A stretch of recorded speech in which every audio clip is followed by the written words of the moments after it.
Coming up on Daybreak, first, Northstate Fire Watch from Shasta County to Butte. An update on the latest evacuation warnings and orders as crews continue to battle the flames overnight.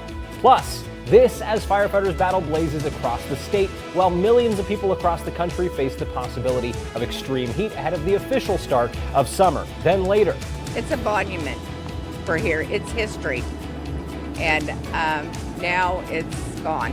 Then later, a historic hotel burns down in Yuba County. What happens next after the building is deemed a total loss? It's Monday, June 17th, and Daybreak starts now. Live, local, breaking, news you can trust. This is the North State's News, Daybreak.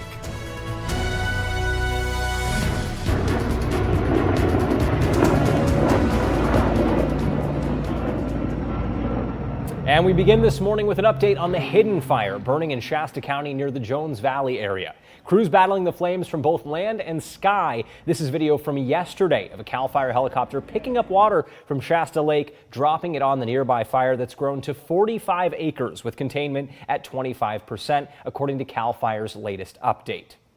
Several road closures, evacuation orders, and warnings remain in place this morning. Again, this is in the Jones Valley area in northwest Shasta County.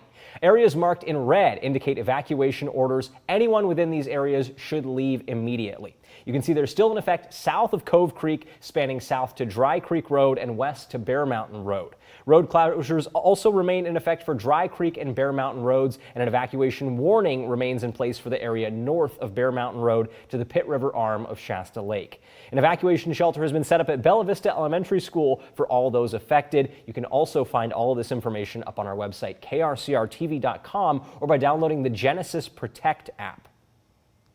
According to PG&E's outage map, power is also out for more than 130 households in that same area. PG&E not currently giving an official reason for the outage, but you can see the area affected is the same area as the evacuation orders and warnings that have been issued where the hidden fire is burning.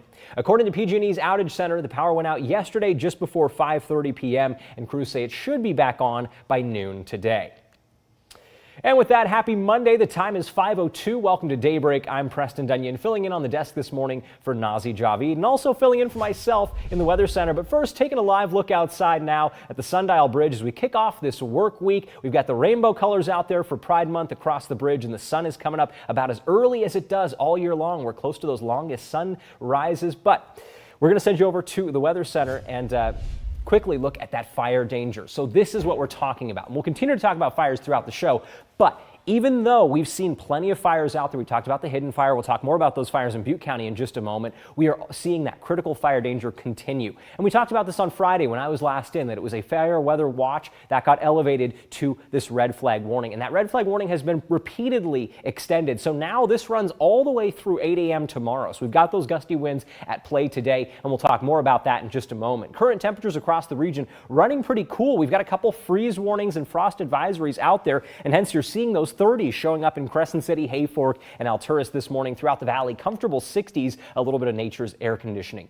But the reason why we're concerned about that fire danger isn't so much the temperatures. Today will be even cooler than the weekend in a lot of places, but those gusty winds and that dry air mass is still in place. And you can see we've already got gusty winds down the valley floor this morning with gusts up to 20-25 miles an hour in a lot of places. Not a big concern in the higher elevations, but let's take a look at how this plays out throughout the rest of the day. Winds across the region. Out at the coast, you have that north flow as well, over 15 miles an hour. In fact, some of our gustiest spots will be towards Point St. George and towards Cape Mendocino. But for the valley floor, it's that low humidity combined with those gusty north winds into the afternoon that make for critical fire danger. So my advice out there is prevent that next spark, because we've already got resources strained with all the existing fires, and the best thing we can do is prevent that next one from starting. We'll have more on your full forecast coming up here in just a little bit.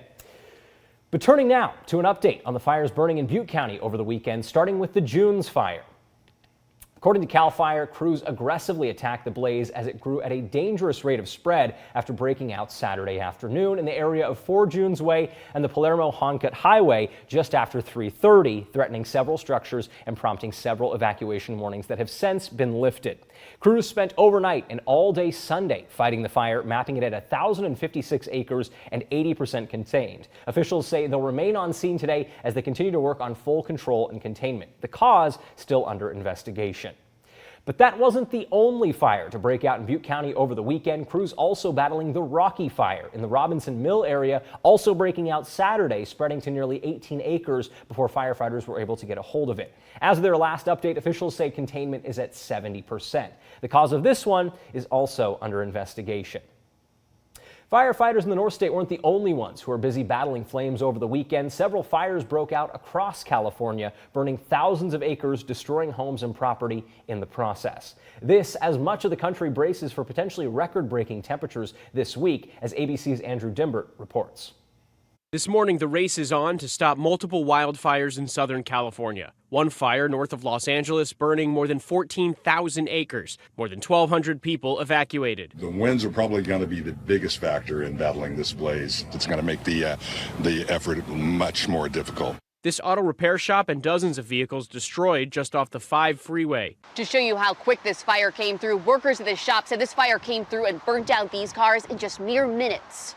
This camera capturing how quickly the fire spread, that small plume growing into a sea of smoke in just a few hours. Winds expected to hit 70 miles per hour overnight carried embers 3/4 of a mile. Firefighters to the west managed to stop the progress of another fire near Lancaster, which burned at least one building not far from dozens of homes. But in Northern California, reports of buildings destroyed by a fire in Sonoma County. Experts warn this could be an especially dangerous fire season due in part to climate change, which brought rainy winters that caused vegetation to grow. Now, in the heat and dry conditions, that vegetation is fuel for fires. Meanwhile, heat typically only seen in the depths of summer is bearing down on the Midwest and Northeast. More than 260 million Americans will experience temperatures above 90 this week. Parts of the Northeast will see temperatures in the mid and upper 90s. Pittsburgh could hit 99 degrees Wednesday, which would be its highest June temperature on record. Extreme heat is the most dangerous form of extreme weather, causing an estimated 1,200 deaths in the U.S. each year. And now there's concern that number will only grow as northern cities unaccustomed to such extremes face this heat so early in the season. Andrew Dimbert, ABC News, New York. And back here at home, as much of the Northstate remains under a red flag warning, CAL FIRE is suspending burn permits in both Trinity and Butte counties starting today. CAL FIRE officials making the announcement to suspend permits, saying fire danger is at an all-time high after the wet winter California experienced. So, effective today until further notice, residential burning is suspended in both Butte and Trinity counties. Until then, homeowners are reminded to maintain defensible space around their homes.